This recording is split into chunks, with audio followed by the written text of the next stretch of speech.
Hello, I'm Sid and this is the Jack Russell Truffle. If you're new here, welcome, and if you're returning, welcome back.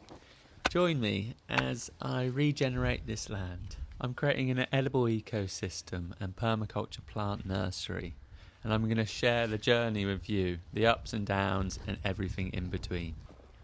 I'm putting in the first trees now onto the plot, putting in this shelter belt of Pinus sylvestris and Italian Alder, because that is the prevailing wind, southwest, and it's quite an exposed site. So one of the first things I want to do is get in some shelter, which this is Italian Alder, which is very fast growing. It's got a symbiotic relationship with a bacteria that helps fix nitrogen into its root systems and promotes rapid growth.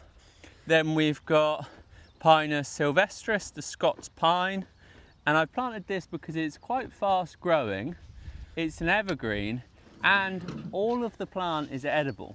So there's lots of experiments we can do in the kitchen to eat it.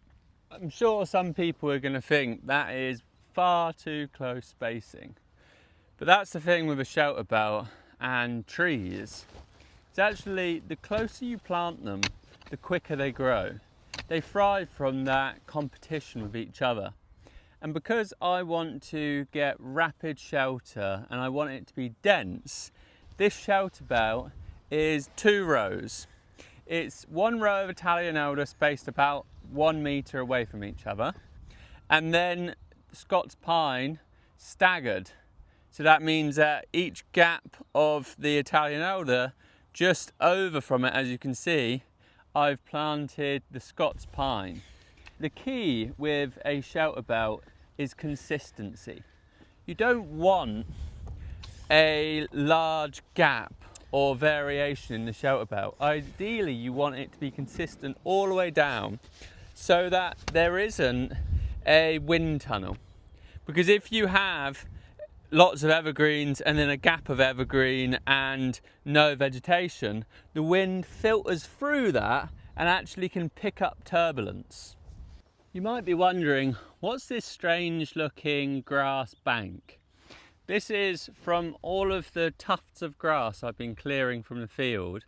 I've just banked them up on the boundary of my plot so that breaks down into the soil, but it also gives a bit of shelter to my trees. It doesn't seem like much, but this will actually make a big difference for the tree's establishment.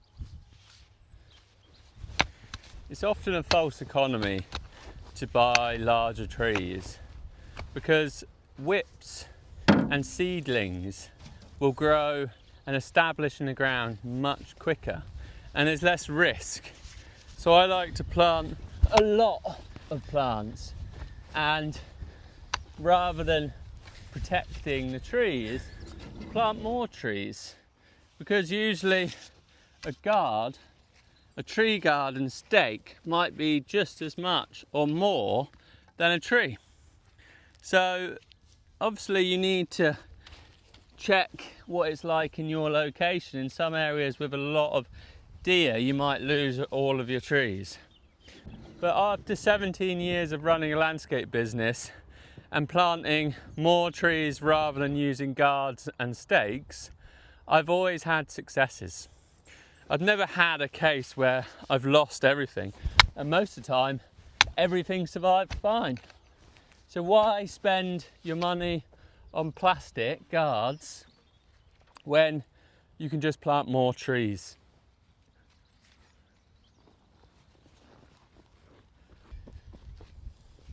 On one of my projects, when I planted Italian Alder whips just about as big as this, in 1 year they grew up to 2 meters tall. Incredible.